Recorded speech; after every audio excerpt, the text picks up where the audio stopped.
Thank you, Secretary Panetta and Deputy Secretary Wolin, for your leadership. Thank you, General Dempsey, for your kind introduction. Good afternoon, Deanie, and all the Joint Chiefs and your spouses. Thank you for being such great partners to Michelle and me. I want to offer a special welcome to all of our service members and their spouses. We are honored to be with you today. Many of you know, as the General mentioned, that I am a proud military mom. One of the best parts of my role as Second Lady is the privilege of meeting with service members and their families all over the world. I am always amazed at their courage, their determination, and their resilience. That inspiration is one of the main reasons the First Lady and I started joining forces, so that all Americans are helping to support our military families. We've seen Americans step up in so many ways. We've seen businesses hiring tens of thousands of veterans and military spouses. Businesses like Sears, Kmart, and Sam's Club have made commitments to hire military spouses or make base transfers easier. Medical schools have committed to educate their students about post-traumatic stress and traumatic brain injuries and conduct new research on these conditions. Schools, community organizations, and Americans of every age and background have sent care packages, donated child care, and created community celebrations for the military families in their neighborhoods. And Americans are stepping up because they know how much our military spouses and families have done for our country. People like Ann Wells. Ann's husband, Robert, is career combat engineer and command service sergeant major. After 10 years of marriage, Ann went back to school for her nursing degree. As a teacher, I have had the privilege of teaching countless women like Ann, women who fight hard for a good education. But like so many military spouses, Ann moved frequently with her husband, and that often meant a new license was required to pursue her nursing career in Hawaii, in Tennessee, in Texas, and in Missouri. That's why our efforts here today are so important. They are another way we can show our support for those who serve this country. Please join me in welcoming Ann.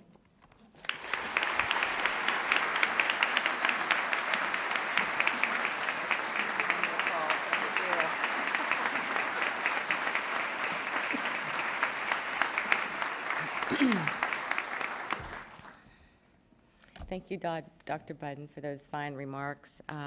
And to all the leaders of government, our First Lady, Secretary Panetta, General Dempsey, thank you for your leadership and your guidance today.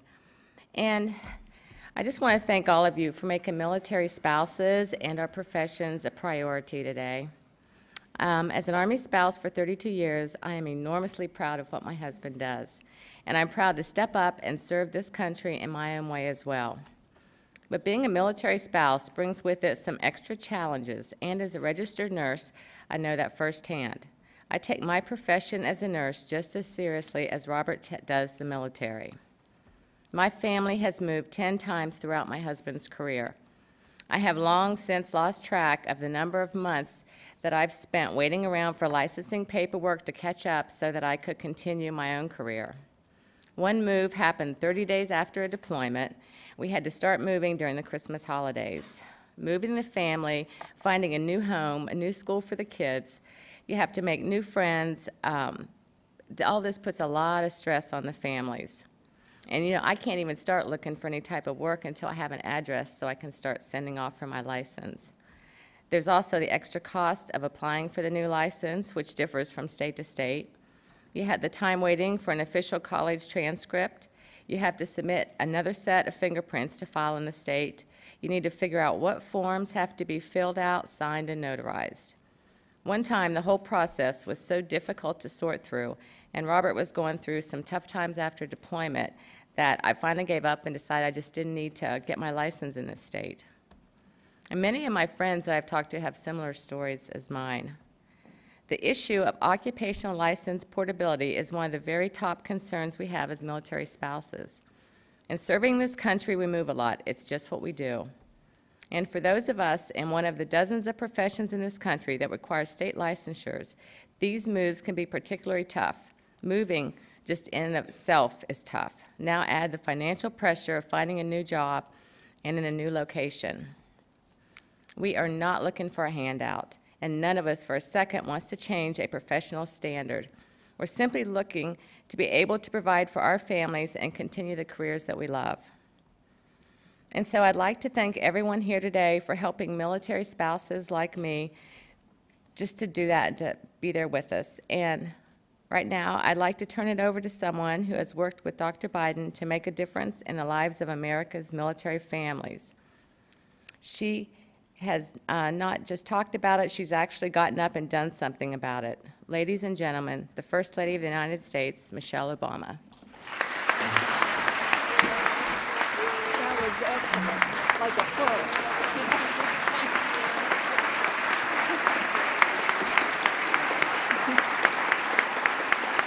Thank you so much. Thank you, everyone. Thank you all so much. Someone can give an order to be seated. There are plenty of people here who can do that, correct? But thank you for that wonderful welcome. And thank you, Anne. Thank you for the kind introduction and for all that you and your family have done for our country. I also want to thank Secretary Panetta for hosting us here at the Pentagon. And of course, I have to thank Jill, who has been such a wonderful friend and such a terrific partner in joining forces. I also want to join in recognizing General Dempsey and his wife, Jeannie. Deanie, why am I saying Jeannie? Hi, Deanie, how are you? Thank you. You've been amazing. You've helped us through. You've kept us on the straight and narrow, along with all of the other spouses of the Joint Chiefs. You all have been just amazing supports. And I also have to recognize the Joint Chiefs as well. Thank you all. You all have been so steadfast, just right there every step of the way. We are just proud of everything that you do for this country. And we also have Deputy Secretary Neil Wolin, who is here from the Department of Treasury, who has put so much time and effort into helping prepare this report. We wouldn't be here today without all that you have done, so thank you. Well done, job well done. Absolutely.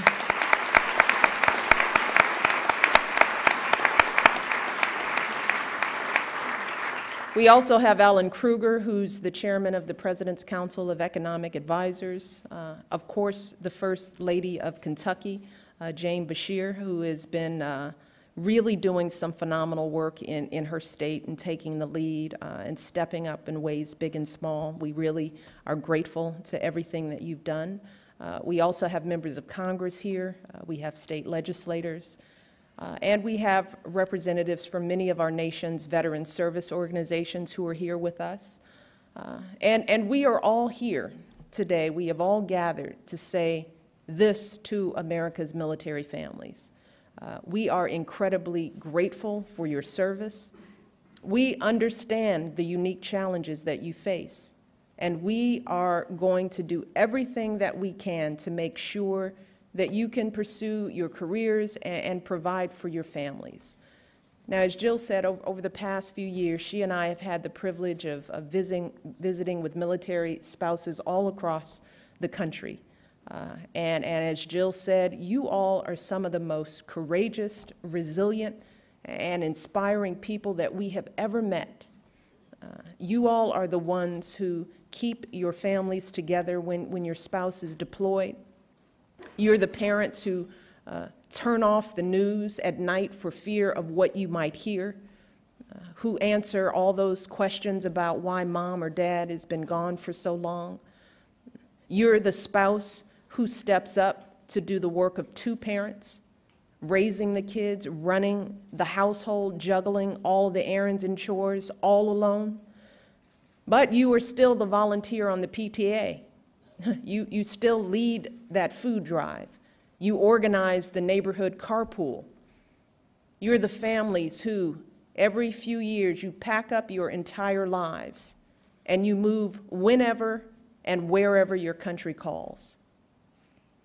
But no matter how much is on your plate, no matter what this country asks of you, you all just keep moving forward. You just keep serving your families, your communities, and your countries in ways that many of us cannot fathom. But when it comes to moving forward in your own careers, when it comes to getting a job and being able to provide for your families when you arrive at that new base or duty station, far too often you can't just keep moving because you run into a brick wall. It happens to military spouses again and again. You're asked to move to a new state. You want to get back to the job you love and the job you need to support your family. But you can't do any of that because your nursing license or your teaching credentials don't transfer when you move to a new state. It happens to nurses like Ann. It happens to school teachers, to child care providers, to accountants, real estate brokers, dental hygienists, lawyers too. That's supposed to be funny. No one likes lawyers. And so many other careers. We have learned that more than 1 of every 3 military spouses in the labor force have jobs that require some kind of professional license or certification. So this licensing issue affects more than 100,000 individuals. 100,000 individuals. And the vast majority of you are clearly ready to work when you get to your new state. You've already demonstrated your specialized skills. You've already gained years of professional experience.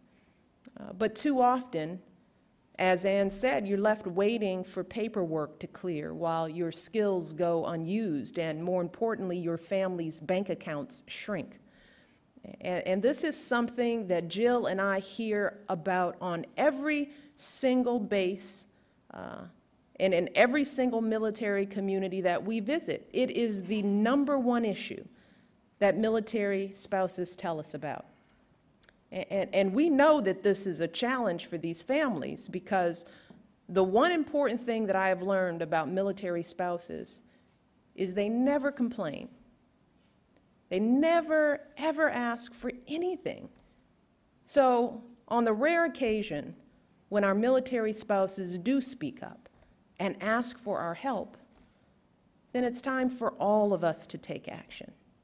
And that's what today's report from the Departments of Defense and Treasury is all about. That's what we're doing. We're all taking action.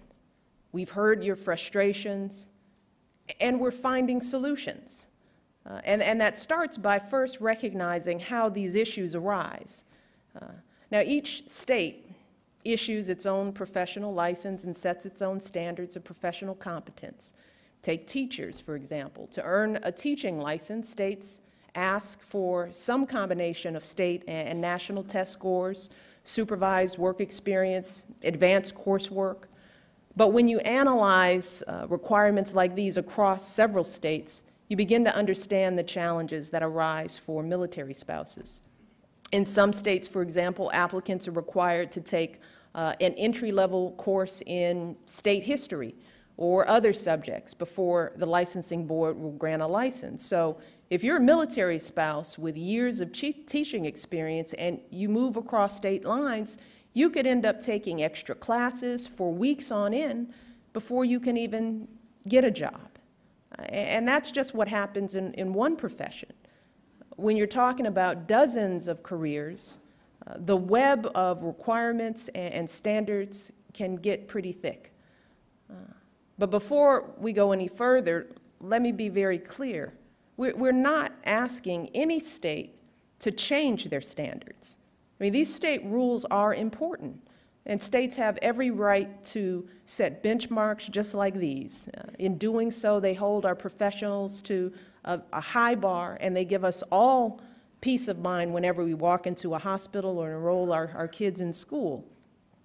But it's also clear that this system poses very unique challenges for our military families. And recently, a number of states have stepped forward to address this very problem. So let me just tell you about what just some of a few states are already doing. In Tennessee, they're granting temporary licenses in many professions, which will allow spouses to get a job first, then complete any remaining state licensing requirements. In Colorado, the director of their state licensing agency now has the power to waive cumbersome requirements for military spouses who clearly demonstrate their competence. And then in Arizona, they passed legislation to grant licenses in most professions to military spouses who have at least 1 year of experience. So that's 3 states with 3 different solutions. In each of them, military spouses with professional skills and experience don't have to wait before they get to work. If they need to complete any remaining requirements in their new state, they can do it as they earn a paycheck. And that's the general guideline that 8 other states have followed as they've created laws of their own. And we're pleased that 13 more states have legislation pending or waiting to be introduced. But that still leaves 26 states. That still leaves more than half the country that have yet to address this issue. And again, that's where this report comes in. We know that there is no one-size-fits-all solution here. Every state is different. So this report simply provides a roadmap of best practices that leaders across the country can use as a resource as they explore ways that their state can better support these military families. The report contains tips and ideas, not edicts and decrees. But the point is that there are solutions here. This is a solvable problem. So today, we are setting a national goal. By the year 2014, we want all 50 states to have passed their own legislation to address these licensing issues. And we know it's an ambitious goal. We know it won't be easy to achieve, but we also know that our nation's military families have waited long enough.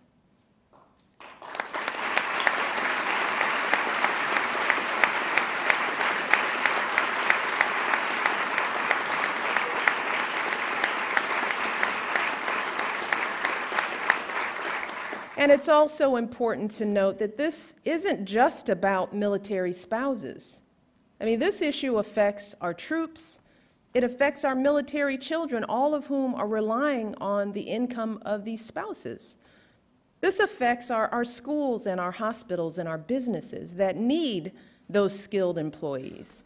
And all of that affects our entire economy, our unemployment rate, our productivity, our competitiveness all around the world.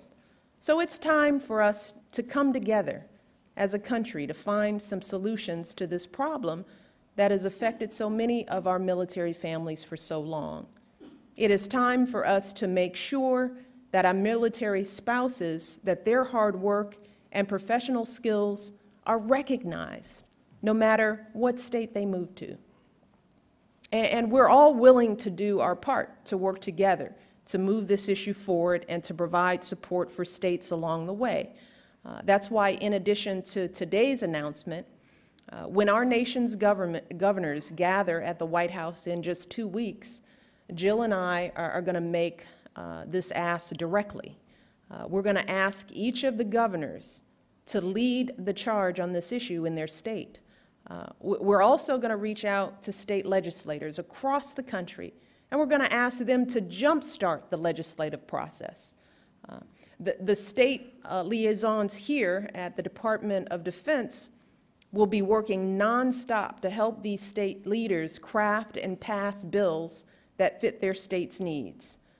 In addition, we're going to be asking advocacy groups like the National Military Family Association to engage at a state level to build the kind of grassroots support that will help get this done. And we're going to urge more national professional organizations to follow the lead of the American Bar Association, which actively is encouraging its state affiliates to make licensing accommodations for military spouses. So we are ready to roll up our sleeves and do some heavy lifting on this issue. We are ready to make this happen.